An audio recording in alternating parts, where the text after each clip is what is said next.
to my dark side.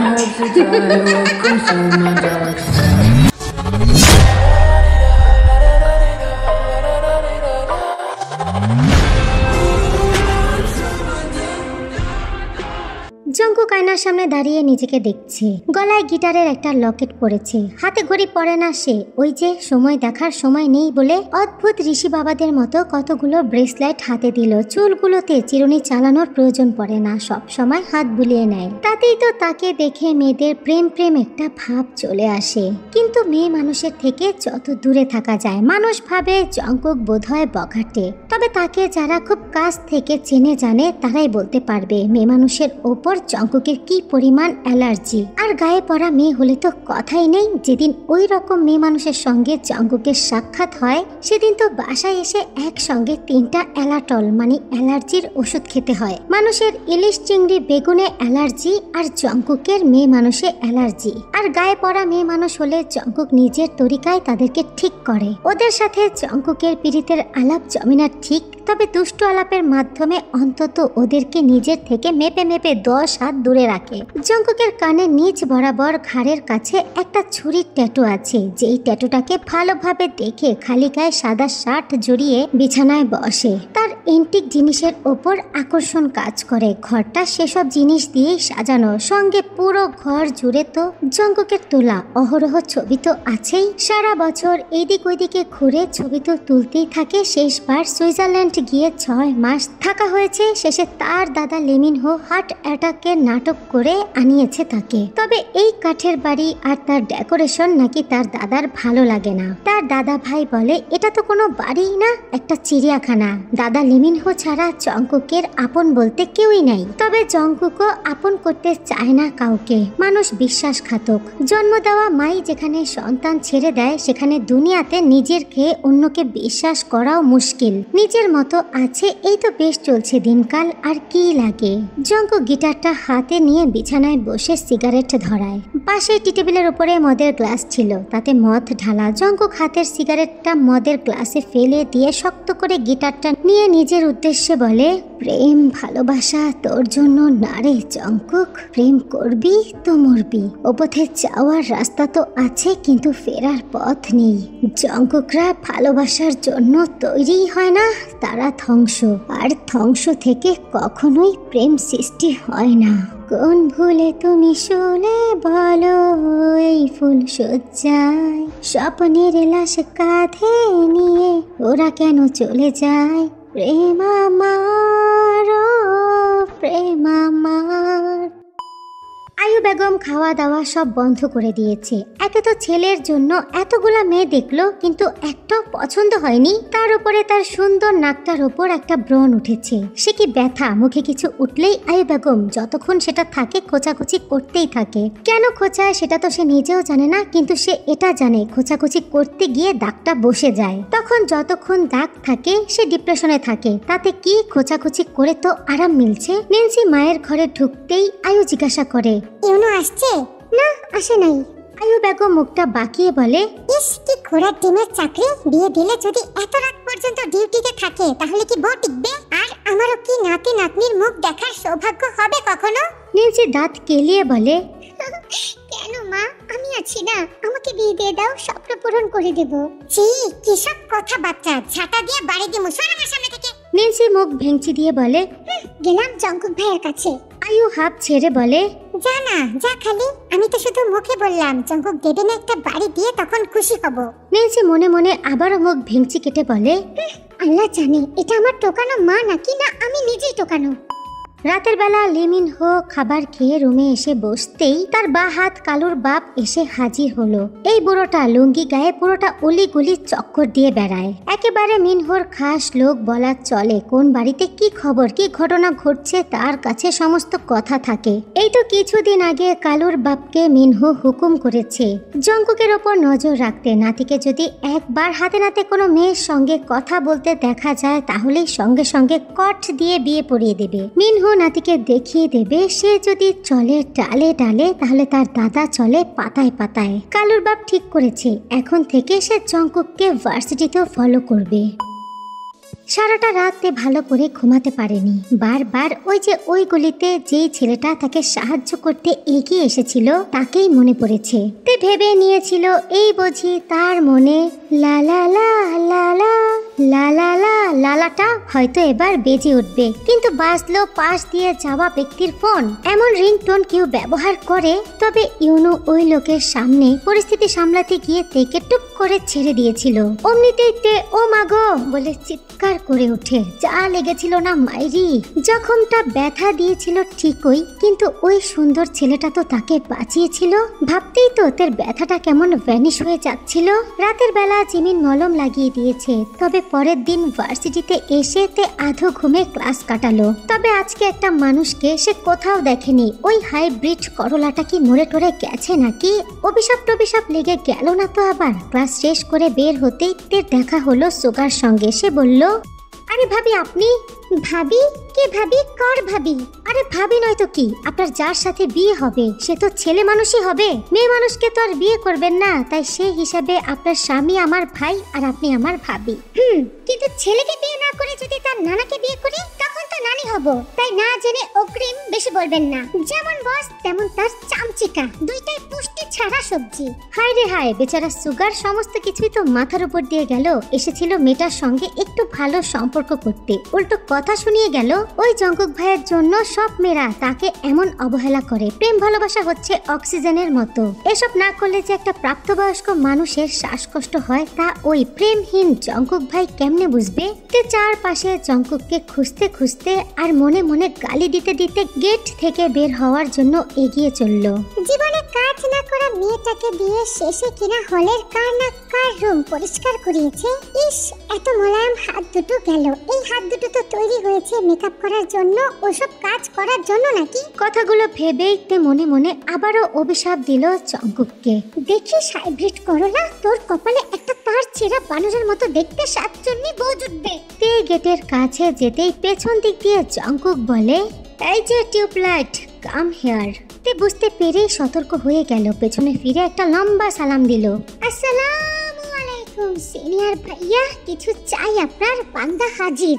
Jungkook ঠোঁট বাঁকিয়ে বলে, এই তো চাকরানির ফর্মে এসেছো, আর ওটা বান্দা না বান্দি হবে। ছেলে হতে চাইলে কত কিছু লাগে, সবাই তো আর সবকিছু চাইলেও হয় না। তে জঙ্কুকের কথা শুনে আশেপাশে তাকায়, মনে মনে বলে, লোকটার তো দেখছি লজ্জা নেই। জন্মের সময় মনে হয় চোখের নিচে কাজল দেয় নিচ্ছে। তে চলে যাওয়ার জন্য পা বাড়াতেই জঙ্কুক বাইকের উপর থেকে নেমে তের ওড়না ধরে টান দিতেই তে খেপে গিয়ে বলল, কোন হনুমান রে, আমার ওড়না ধরে টানাটানি করিস? ভার্সিটির সবাই তো অবাক, এত মানুষের সামনে মেয়েটি জঙ্কুককে হনুমান বলেছে, তাও আবার সরাসরি। জঙ্কুক চারপাশে একবার তাকাতেই তে পেছনে ফিরে বলে, ও আচ্ছা আপনি ছিলেন সিনিয়র ভাইয়া, আমি ভাবলাম কে নাকি। মাইন্ড করবেন না প্লিজ। যাই হোক, আমার ওড়নাটা কি আপনার পছন্দ হয়েছে? আপনি আপনার ঠিকানাটা পাঠিয়ে দিন, আমি জামা আর সালোয়ারটাও পাঠিয়ে দিব। সব জিনিস তো আবার সবাই মুখ ফুটে চাইতে পারে না। থাক, আমি না হয় বুঝেই নিলাম। কথাটি বলেই মুখটা বাঁকালো তে। জঙ্কুক তা দেখে ভুরু কুচকে বলল, এই যে মুখটা বাঁকালে, আমার না জুনিয়র তোমার প্রতি রাগ করতে মন চাইছে না। তে চোখ দুটো সরু করে জিজ্ঞাসা করলো, কেন? কারণ প্রতিবন্ধীদের মুখ তো বাঁকা হয়, ওদের উপর রাগ করলে আল্লাহ পাপ দেবে।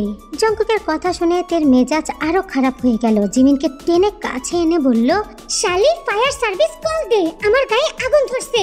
জঙ্কুক বাঁকা হেসে সানগ্লাস চোখে লাগিয়ে সুগাকে বলে, শালা খাটি ঘিয়ের ডিব্বা আন, আগুনে একটু ঘি ঢালি। তে মুখ বাঁকিয়ে চলে যেতে লাগলে পেছন দিক দিয়ে জঙ্কুক আবারও ডেকে বলে, সেই দিনের চুম্মাটা কিন্তু এখনো পাও না জুনিয়র।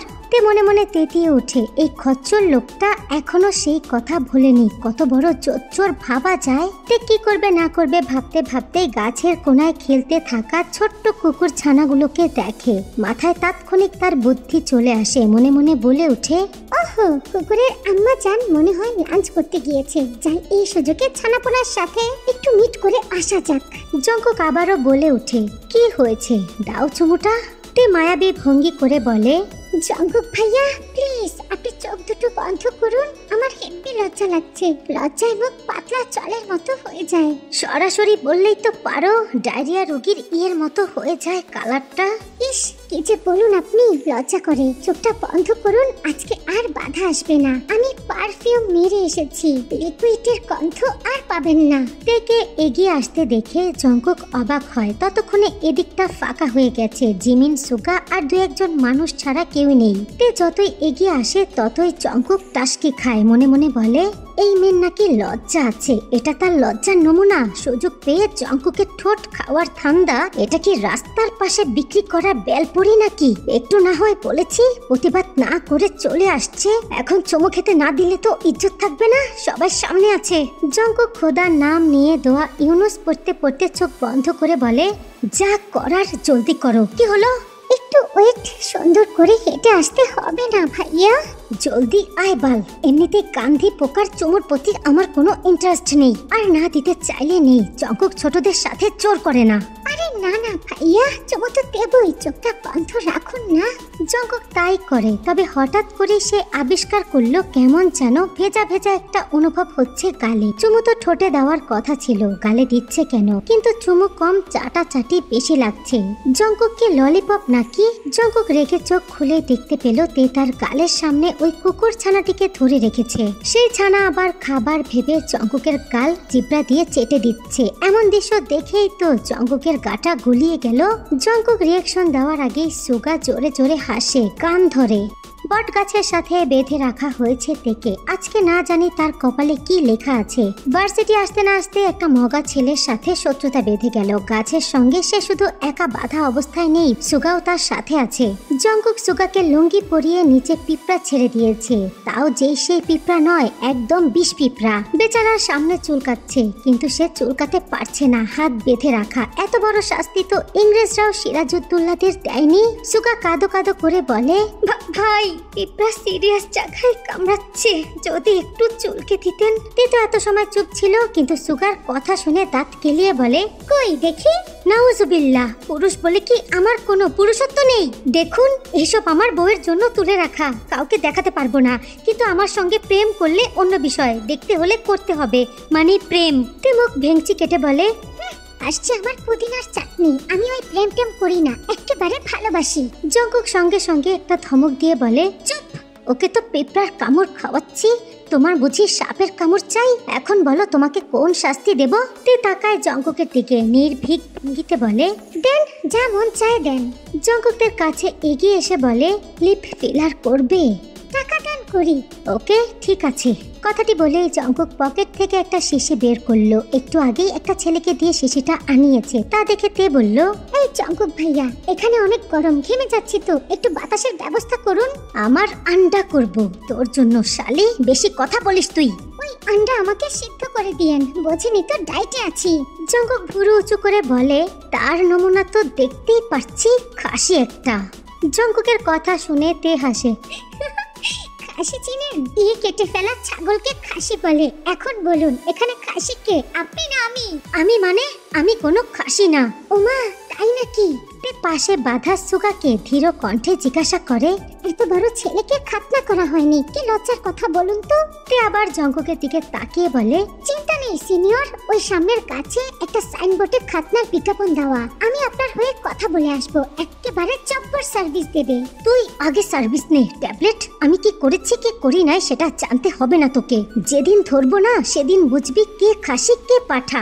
তেল মেরে আসবো গায়ে, ধরতে গেলে বাইং মাছের মতো পুরো ছাই দিয়ে নেব, ফসকাবে না। তে চুপসে যায়, তার আর এখানে ভালোই লাগছে না। ওইদিকে জিমিনটাও কখন থেকে জঙ্কুককে রিকোয়েস্ট করছে তাকে ছেড়ে দেওয়ার জন্য। জঙ্কুক চোখ গরম দিয়ে জানিয়ে দিয়েছে তাকে আরেকবার মুখ থেকে সাউন্ড বের করলে তাকেও নাকি বাঁধবে, তাই এখন মেয়েটা ভয়ে চুপসে আছে। ও ভাই, ও মোর সিনিয়র ভাইয়া, ঠ্যাং ব্যথা হয়ে গেছে তো, ছাড়ুন এবার। ধরলাম কই।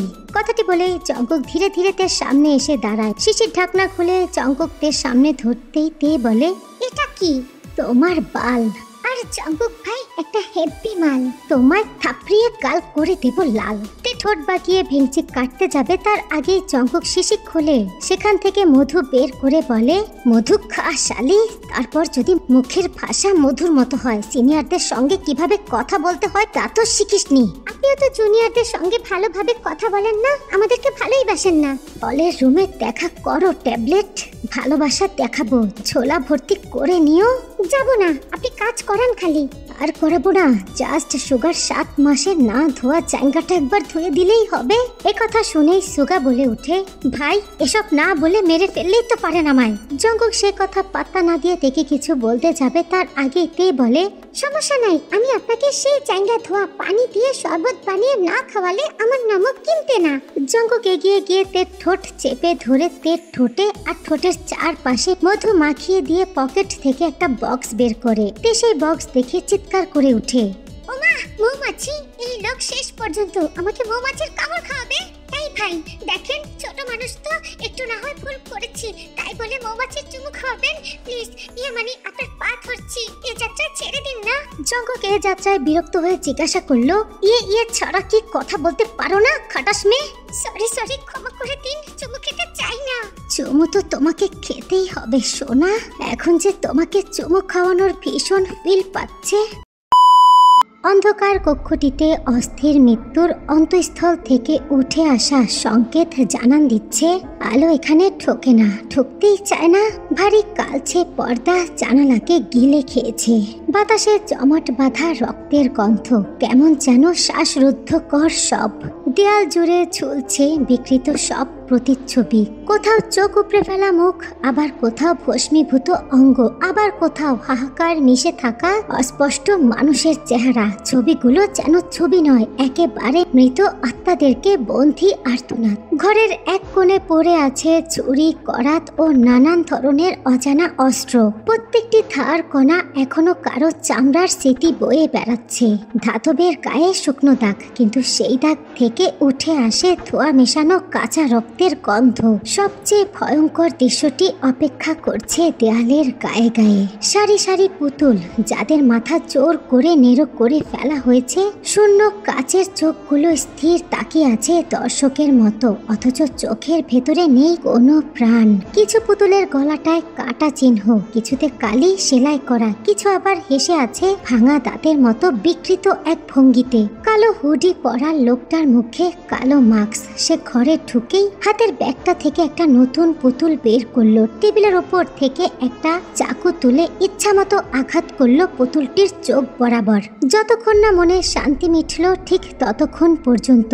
7 মেটার পর সেই বিকৃত পুতুলটিকে আরো বিকৃত করার জন্য কেচি হাতে নিয়ে চুলগুলো কেটে ফেললো। তারপর কিছুক্ষণ তাকিয়ে থাকে পুতুলটির দিকে, ঠোঁটের কোণা বেঁকে যায়, পরক্ষণে ভেসে ওঠে এক বিকট হাসি। যা মানুষের নয়, পশুরও নয়, যেন অর্ধেক মৃত অর্ধেক জীবিত কোনো দুঃস্বপ্নের গলা ফেটে বেরিয়ে আসছে আওয়াজটা। হাসির প্রতিধ্বনি দেয়ালে ধাক্কা খেয়ে ছড়িয়ে পড়ে। মুহূর্তেই মনে হলো সারি সারি নেড়ো পুতুলগুলো কেঁপে উঠল, আর তাদের শূন্যে চোখ লেগে গেল মৃত্যুর আতঙ্কে। লোকটি এবার পুতুলটিকে জড়িয়ে ধরে তার গায়ের গন্ধ শুকলো, তারপর বলল, তোমার জন্য নতুন চুল চাই তো? তোমার জন্য চুল এনে দেব, তুমি রাগ করো না প্লিজ। কথাটি বলে লোকটি পুনরায় আগের মতো হাসলো। এবারের হাসির শব্দ আগের থেকেও 100 গুণ বেশি ভয়ঙ্কর মনে হলো।